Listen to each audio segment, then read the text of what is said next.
생명 앞에 금기 메디코 4화 메르스 25 장면 8 메디코 중앙아프리카 지부. 앞으로 아이의 상태는 우리가 관리할 테니 너무 걱정하지 마십시오. 아사다는 다시 물었다. 그런데 당신들은 누구입니까? 의사는 잠시 침묵하더니 고개를 끄덕였다. 제 방으로 가서 차나 한잔하면서 이야기하죠. 그들은 비행체에서 나와 다른 비행체로 이동했다. 그 안에는 거실처럼 보이는 넓은 공간이 있었다. 의자는 편안해 보였고 의사는 손짓으로 그들을 앉게 했다. 커피가 한 잔씩 그들의 손에 건네졌다. 아사다와 카밀라는 무언가를 의심하는 듯 조심스럽게 커피를 마셨다. 우리는 포마이 메디코 중앙아프리카 지부에서 파견된 팀입니다. 난민들을 돕기 위해 왔습니다. 의사의 목소리는 침착했다. 저는 중앙아시아 담당자인 젠코입니다. 카밀라가 물었다. 그럼 유엔 난민기구와 관련된 단체인가요? 젠코는 고개를 저었다. 저희는 어떤 단체와도 연결되어 있지 않습니다. 오직 환자들을 살리는 것만을 목표로 하죠. 여기도 유엔 난민기구가 철수했다고 들어서 왔습니다. 젠코의 말은 차분했지만 그 안에는 분명한 경고가 담겨 있었다. 앞으로 여기는 우리가 맡겠습니다. 오늘 본 모든 것은 비밀로 해주십시오. 계획대로 내일 출국하셔야 합니다. 아사다가 대답했다. 오늘 수술한 환자가 완쾌될 때까지는 남겠습니다. 젠코는 잠시 주저하다가 말을 이었다. 여기 있는 모든 장비는 회사의 1급 비밀 장비입니다. 외부 의사가 본 것 자체가 문제가 됩니다. 더 이상 관여하시는 것은 우리 입장에서 곤란합니다. 카밀라가 침착하게 말했다. 그럼 저희는 막사로 돌아가 있을게요. 중간중간 아이의 상태만 알려주시면 됩니다. 젠코는 마지못해 고개를 끄덕였다. 그렇게 하죠. 카밀라와 아사다는 비행체에서 내려 막사로 걸어갔다. 별빛이 어둠을 가르며 그들의 머리 위로 쏟아졌다. 공기는 차갑고도 고요했다. 그들은 말없이 피곤에 젖은 발걸음으로 여전히 알 수 없는 미래를 향해 나아갔다. 다음날 아침 햇살이 난민촌을 덮고 있었다.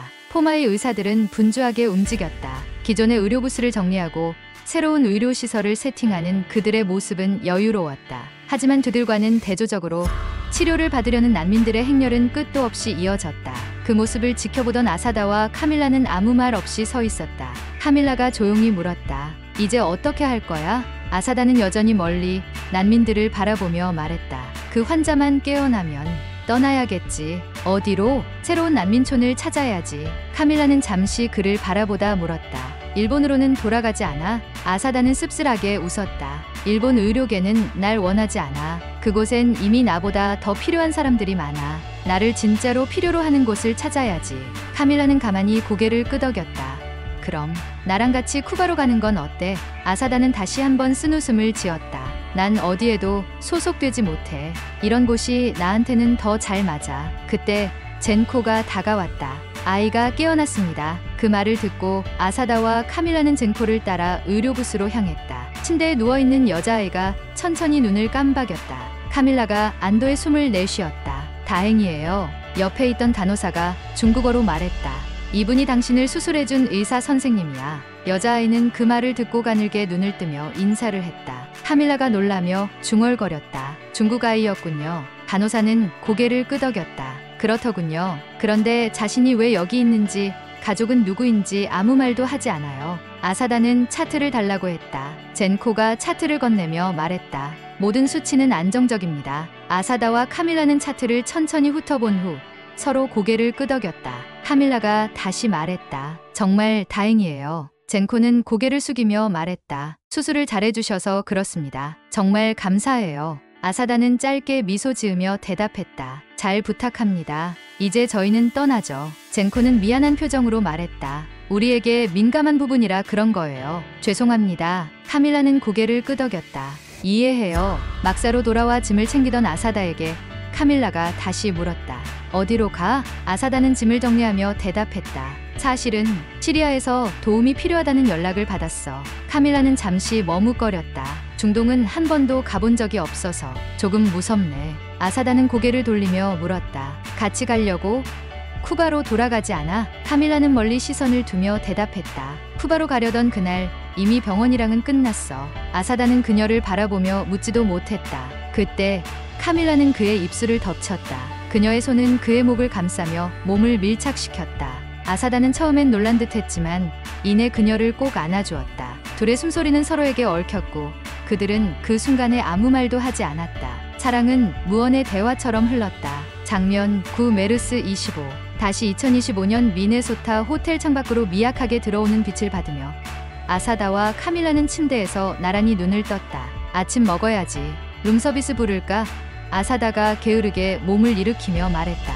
카밀라는 가만히 누워있다가 조용히 미소를 지으며 말했다. 아사다가 해준 오믈렛이 먹고 싶은데. 아사다는 조금 놀란 표정을 지었다. 언제든지 해줄 수 있어. 둘 사이에 잠시 고요가 흐르던 그때 호텔 문을 두드리는 소리가 들렸다. 아사다는 가운을 걸치고 천천히 문 쪽으로 걸어가 문을 열었다. 문 앞에는 FBI 요원들이 서 있었다. 아사다 켄지 맞습니까? 요원 중 한 명이 묻자 아사다는 순간 당황했지만 곧 차분하게 대답했다. 네, 맞습니다. 순간 또 다른 인물들이 방으로 들어왔다. 그들은 HHS 미국 보건복지부 직원들이었다. 아프리카에서 발생한 메르스 25와 관련해 격리 조치가 필요합니다. 라고 말했다. 아사다는 놀란 눈빛으로 카밀라를 돌아보았고 그들의 뒤에 선 카밀라도 충격을 받은 표정이었다. 얼마 지나지 않아 두 사람은 HHS 격리시설로 옮겨져 검사를 받았다. 음성 판정을 받은 카밀라는 격리실 밖으로 나왔고 그때서야 아사다의 상태를 물었다. 아사다는 어떻게 됐나요?